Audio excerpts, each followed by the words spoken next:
18 বছরের এক তরুণী ইতিমধ্যে মারা গিয়েছিল। তার মরদেহ একটি পার্কের নির্জন প্রত্যন্ত জায়গায় পড়েছিল। টানা 7 দিন 7 রাত রোদে পড়ে থাকার পরও কেউ বিষয়টি খেয়াল করেনি। একদিন ভোররাতে দীর্ঘদিন ধরে একা থাকা এক ভবঘুরে সেখানে এসে মেয়েটিকে দেখতে পেল। দূর থেকে তাকে দেখে সে প্রথমে ভাবল হয়তো কোনো মেয়ে পার্কে এসে বসে আছে, তাই খারাপ মানসিকতা নিয়ে সে কাছে গেল। সে অনেকক্ষণ কথা বলার চেষ্টা করলেও কোনো সাড়া পেল না। তখন সে ভাবল মেয়েটি হয়তো লজ্জায় কথা বলছে না। সে হাত দিয়ে আলতো করে তাকে নাড়ল, কিন্তু মেয়েটি তখনও একদম নড়ল না। এই দৃশ্য দেখে ভবঘুরেটি ধীরে ধীরে কাছে গিয়ে বুঝতে পারল মেয়েটির শরীর বরফের মতো ঠান্ডা। তখনই সে ভয় পেয়ে বুঝতে পারল মেয়েটি আসলে জীবিত নয়। চলে যাওয়ার সময় সে মেয়েটির পকেটে কিছু দেখতে পেল এবং সেটি বের করে নিয়ে নিল। এরপর সেখান থেকে চলে গেল।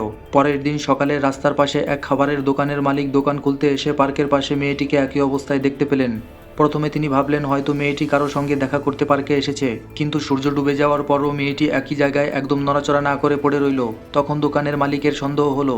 তিনি কৌতূহল নিয়ে কাছে গিয়ে দেখলেন মেয়েটি মারা গেছে। অলৌকিক বিষয় হলো মেয়েটি এতদিন ধরে মরে গিয়েও তার শরীরে কোনো পচন ধরেনি। এর পিছে রয়েছে ভয়ঙ্কর এক সত্য। কাহিনীটি সম্পূর্ণ দেখতে চ্যানেলটি সাবস্ক্রাইব করে সাথে থাকুন ফ্রেন্ডস।